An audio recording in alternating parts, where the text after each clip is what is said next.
Hey guys, this is going to be a video discussing a medium to long range rifle that can flex into a close quarters role. We aren't going to call this a recce rifle, and here's why. This channel is mostly about realistic civilian applications.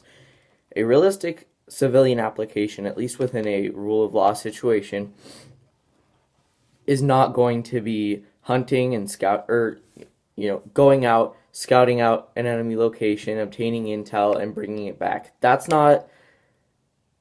There are very few situations in which a civilian would be doing something like that. All right, more than likely, what this is being used for is like a three-gun competition, hunting small game environments like coyotes, ground squirrels, woodchucks. Um, just a fun gun to shoot. Okay, some people, and a lot of people, myself included, just enjoy shooting out 200-300 yards. Um, and what was the fourth one? Oh, defense of others. Okay, if you're in a situation where maybe you will be defending somebody else at range, maybe you're in a caretaker role or something like that, and there might be a situation in which you are reaching from one house to another or whatever. Now, I'm not talking about like you see somebody else's house getting robbed that you don't know or that's your neighbor and you fucking snipe the robber or whatever. That's not a good idea. Don't do that. We're talking more of a caretaker role or something like that. Before anybody freaks out about it, if I touch the trigger or whatever, no magazine, and it's empty, alright? Okay, so the way this video is going to work is I'm going to go front to back on how I have mine set up and a little bit of an explanation as to why, and then we're going to go back to front on how to set yours up and why you want to set yours up that way, alright? So, muzzle device. This is important, okay? And what you're using it for is going to influence this. Okay, if you're doing a lot of night shooting or low light shooting, maybe a muzzle brake isn't for you, or at least maybe not the Surefire Pro Comp. Maybe you want one that only ejects out of the side. If you're doing a lot of prone shooting, a muzzle brake probably is not for you, okay, because you're going to have sand and dirt and whatever else kicking up into your face. A muzzle brake is a great tool, but some people can't use it because of what they're using their gun for, okay? It's not always a practical thing. This is a Surefire Pro Comp. I don't know if I already said that, but that's what this is. Okay. Lightways. This is a Mini Scout. This one's actually, believe it or not, a replica. I'm gonna get a Streamlight, so don't have an aneurysm about that. This is just a placeholder because I had some unexpected expenses with the rifle come up with my red dot breaking. So, I was not able to get the Streamlight when I thought I was going to be able to, but that is on the list. Mount, I have a Magpul offset mount. It's a great one. It's cheap, but that's not why I got it. I got it because I like Magpul stuff. It's lightweight and it's an offset mount, so I like to keep the space in front of my optic, especially if I'm running magnification. I like to keep it pretty flat. Additionally, so that I can C-clamp my gun because, I'm a faggot like that. Alright. Grips. Grips are something that's important, but not necessary. If you don't want them or don't need them, don't put it on. You don't need it. It's not like a light where I would say everybody should have one. Some people shoot better without a grip, and if that's the case, shoot without a grip.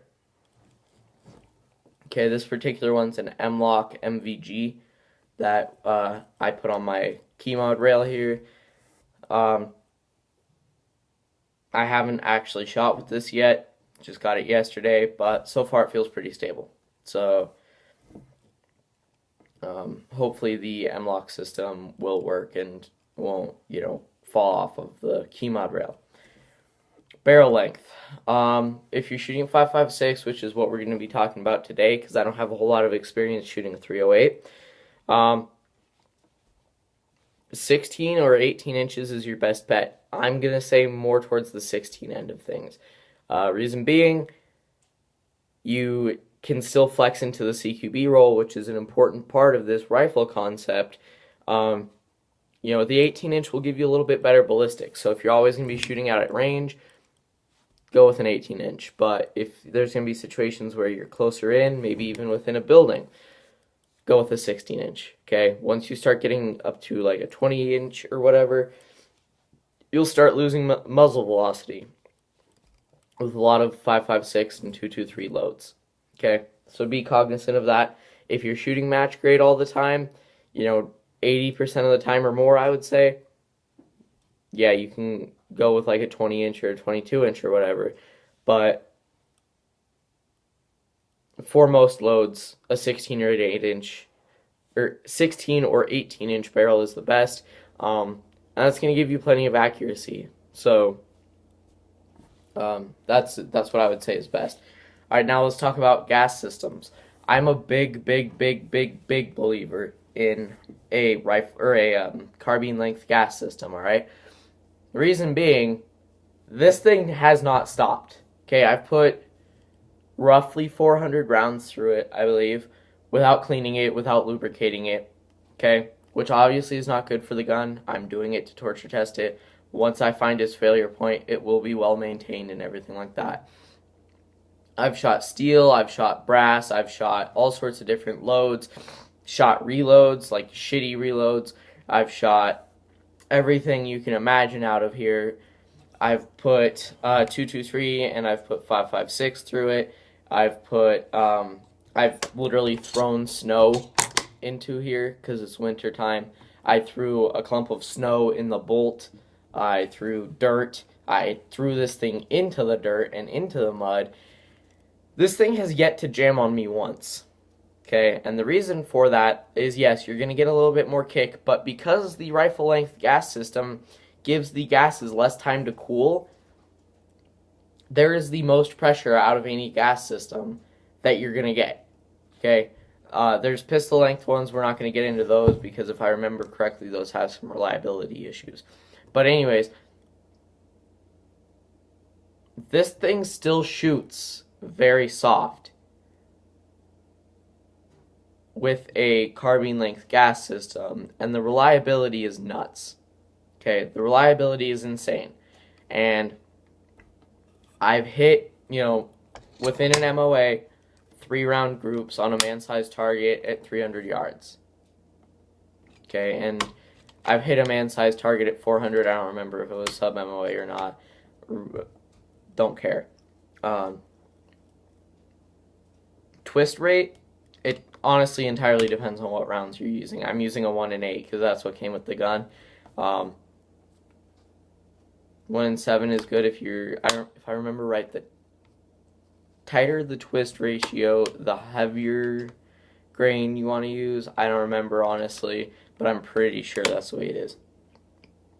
Alright, optics. This is a Vortex Crossfire 2 1:4. I'm going to call it a 1.5:4. Reason being, it's not a true 1 times. Okay, a true 1 times to me, my definition is doesn't have eye relief, and I can shoot both eyes open without any sort of distortion. Okay, to me that's what a true 1 times is. That is a very expensive feature to get, and I'm 15. Don't exactly have the stacks rolling in. All right, I'm not, I'm not rich, so I was not about to spend $1,000 on an optic or something crazy like that. If you can do that, that's great. You will get better glass than what I have on mine. Okay, I have no problem admitting that. But any Vortex scope is going to be a great option for you, especially 0 to 300 yards, where clarity is not the biggest thing, because the biggest complaint about budget Vortex optics is the clarity or lack thereof. Okay, once you get out to about 1,000 yards, they can kind of get sort of murky. I've experienced that once with this. It was pretty cold, and I was shooting out to like 300 yards under stress, and it wasn't the clearest thing on earth, but I could still see my target clearly. It was a piece of plywood with a coffee can on it, and I could see the coffee can. So that should kind of tell you the clarity's not bad on these. These also have a I forget what they're called, but essentially, hold on.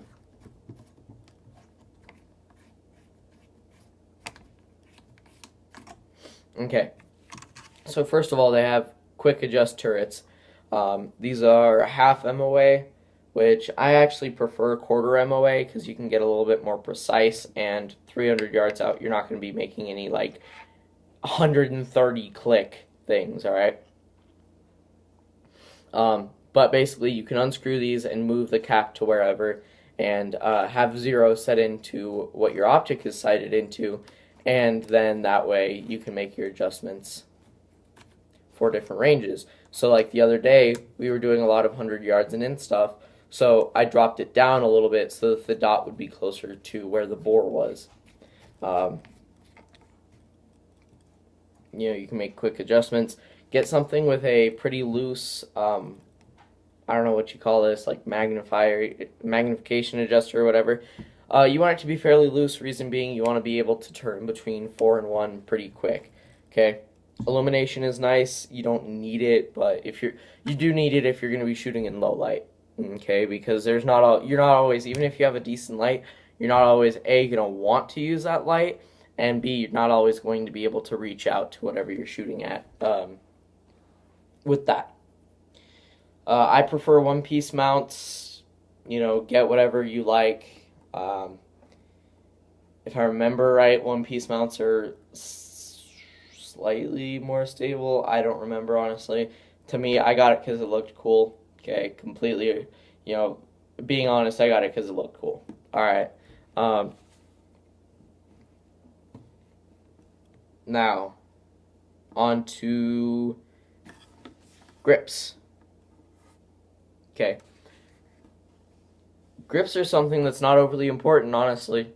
There's not one that's like, this is what you should get. Okay, there's not one that is the best from an objective standpoint. It's entirely what's comfortable for you. I run a Magpul MOE SL grip because I'm a manlet, okay, and I have baby hands. If you want something thicker, go with something thicker. Sorry.